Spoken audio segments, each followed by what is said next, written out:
केंद्रीय कृषि मंत्री शिवराज सिंह चौहान ने देहरादून के डोईवाला ब्लॉक के पावाला सौड़ा गांव में किसान चौपाल आयोजित की। इस दौरान कृषि मंत्री ने किसानों से सीधे संवाद कर उनकी समस्याएं सुनी और समाधान के सुझाव भी दिए। उन्होंने कहा कि उत्तराखंड को हार्टिकल्चर यानी फल और फूलों की खेती का हब बनाया जाएगा। इस दौरान उन्होंने एक पेड़ मां के नाम कार्यक्रम के तहत पौधारोपण किया। ये कदम राज्य में खेती किसानी को नई ऊंचाइयों पर ले जाने के लिए अहम साबित होगा।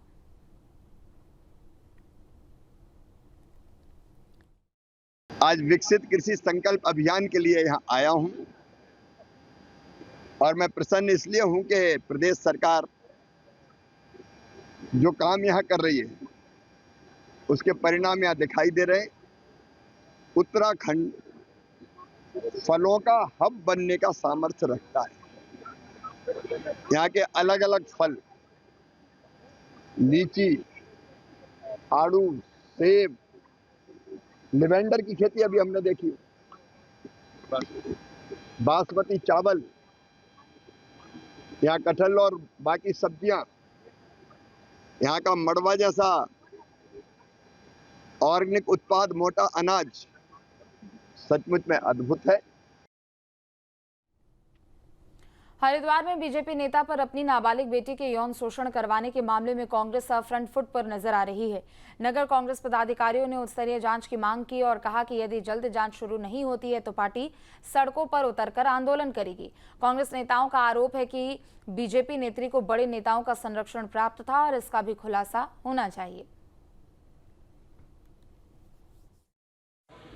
बेटी बचाओ बेटी पढ़ाओ का नारा देकर तथाकथित संस्कारी भारतीय जनता पार्टी के राज में बेटियां भाजपा के पदाधिकारियों से सुरक्षित नहीं हैं।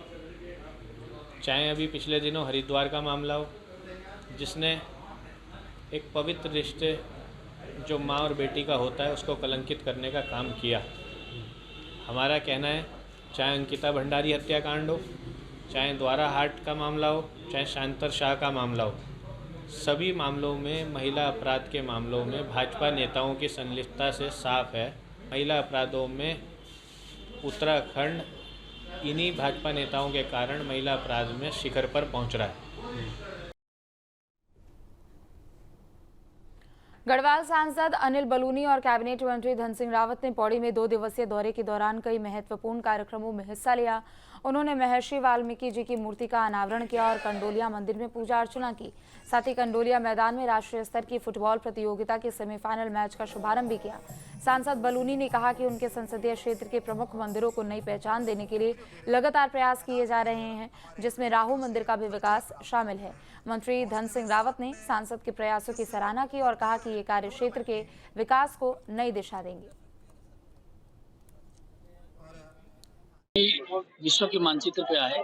जब भी हम लोग देखते थे कि पौड़ी में हर वो चीज है जो एक विश्व प्रसिद्ध पर्यटक स्थल के लिए और एक हिल स्टेशन के लिए होनी चाहिए, लेकिन पिछले काफी समय से ऐसा नहीं हो पाया। अब हम लोगों ने बड़े स्तर पे प्रयास किया है। हमारा प्लेनेटोरियम का टेंडर भी हो गया है और माउंटेन म्यूजियम का टेंडर हो गया है। इसी प्रकार से यहाँ पर खेलों को कैसे बढ़ावा किया जाए, यहाँ पर्यटकों को कैसे बढ़ावा दिया जाए, इसके लिए कर रहे हैं।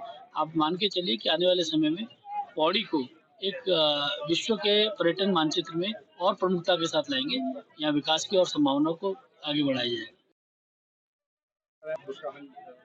देखिए, जो जय कंडोलिया पौड़ी महोत्सव है उसमें हम कल भी आए थे, आज भी कार्यक्रम था और आज महर्षि वाल्मीकि का यहाँ पे एक मूर्ति का अनावरण में हम लोगों ने किया है। पौड़ी हम सब लोगों का अपना जिला भी है, तो यहाँ के विकास के लिए जो भी संभव हम करेंगे।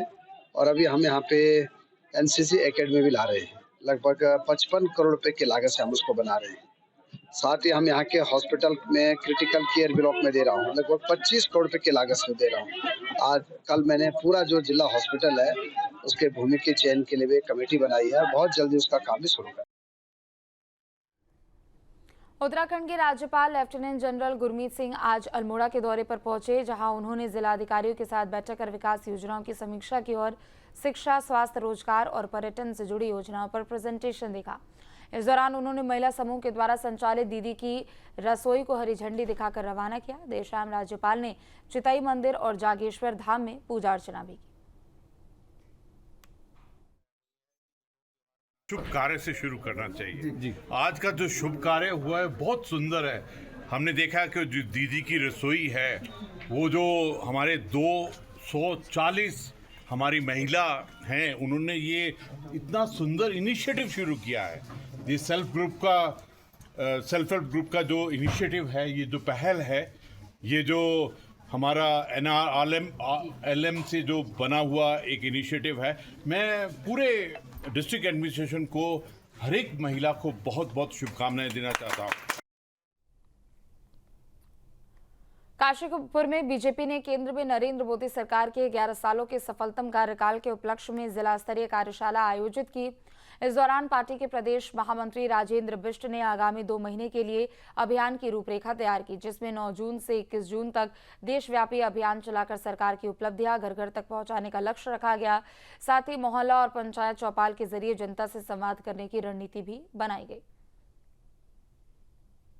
पूरे देश के अंदर ये देश के यशस्वी प्रधानमंत्री नरेंद्र मोदी जी के ऐतिहासिक कार्यकाल, जो उन्होंने कहा कि सुशासन, सेवा और गरीब कल्याण, और 26 मई 2014 को देश के यशस्वी प्रधानमंत्री जी ने जब शपथ ली थी तब भी उन्होंने कहा था कि ये जो सरकार है मोदी की सरकार है, ये गरीबों की सरकार है, ये असहायों की सरकार है, ये मजदूरों की सरकार है, ये शोषितों की सरकार है, ये वंचितों की सरकार है। उसको केंद्र बिंदु बनाते हुए जो योजनाएं बनाई, उसी का परिणाम स्वरूप था कि आज 11 वर्ष ऐतिहासिक रूप में उन्हें पूरे किए हैं और 9 जून को उनके 11 वर्ष पूरे हो रहे हैं। पूरे देश के अंदर हम ये अभियान चला रहे हैं कि हम घर घर जाएं और हम इस माध्यम से पहले हमने राष्ट्रीय स्तर पर कार्यशालाएं करी हैं, फिर प्रदेश की कार्यशालाएं करी हैं। अब आज जो कार्यशाला हुई वो जिला स्तर पर कार्यशाला है।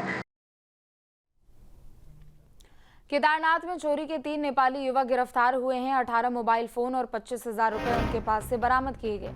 आरोपियों के पास चोरी करने के औजार भी मिले हैं। सोनप्रयाग पुलिस ने मुकदमा दर्ज किया।